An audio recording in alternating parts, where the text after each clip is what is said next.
ఈ ఇయర్ లో 2024 లో సమ్మర్ ఏమైనా బాగుందా TFIది? వచ్చిన 3 సినిమాలు గోవింద.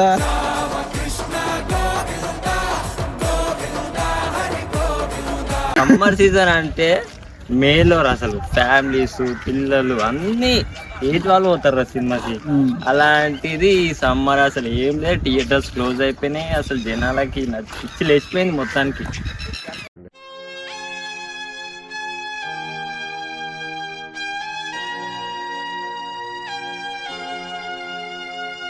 ఏదో సమ్మర్ సినిమా మొత్తం ఎండకి చచ్చిపోతాం అనుకోని థియేటర్లో ఏసీలో కూర్చుందాం అంటే ఒక్క సినిమా లేదురా. ఏసీ కోసం వెళ్తున్నాం థియేటర్ కి అంటే కొంచెం నేను అట్లాంటోనే ఏంటి మమ్మీ ఎవడు చెప్పరా నీకు సమ్మర్ సీజన్?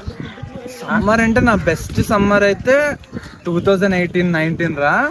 వచ్చిన ప్రతి సినిమాకి వెళ్ళాను. మహానటి, జెర్సీ, రంగస్థలం, మహర్షి, మా ఫలక్ మాన్ దాస్ మస్తు సినిమాలు వచ్చినారు అప్పుడు 2018-19 కలిపి చెప్తున్నాను నేను. ఫలక్ మాన్ దాస్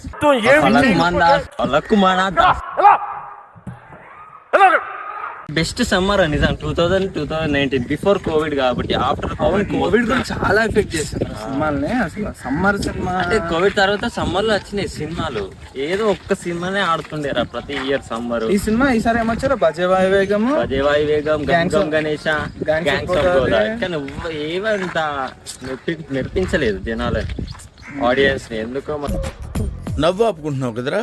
అది మంచి కంటెంట్ ఉండాలిరా, అప్పుడే ఏదైనా సినిమా నార్మలైజ్ అయిపోయింది. అండ్ ఆల్సో స్కేల్ పెరిగిపోయింది రా సినిమా. అంటే ట్రిపుల్ ఆర్ లాంటి సినిమా వస్తేనే థియేటర్కి వెళ్ళి చూడాలి అనే థాట్ ప్రాసెస్ లో ఉన్నారు.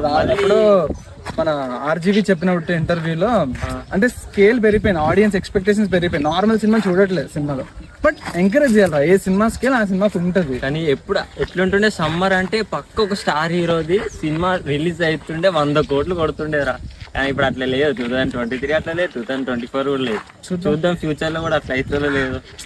కానీ సమ్మర్ అంటే పిల్లలు ఫ్యామిలీ అందరు కలిసి పోతారా ఇట్లా వేసి. నేనైతే సినిమా సెలబ్రేషన్ సమ్మర్ లో చల్లగా. Encourage new talent, please.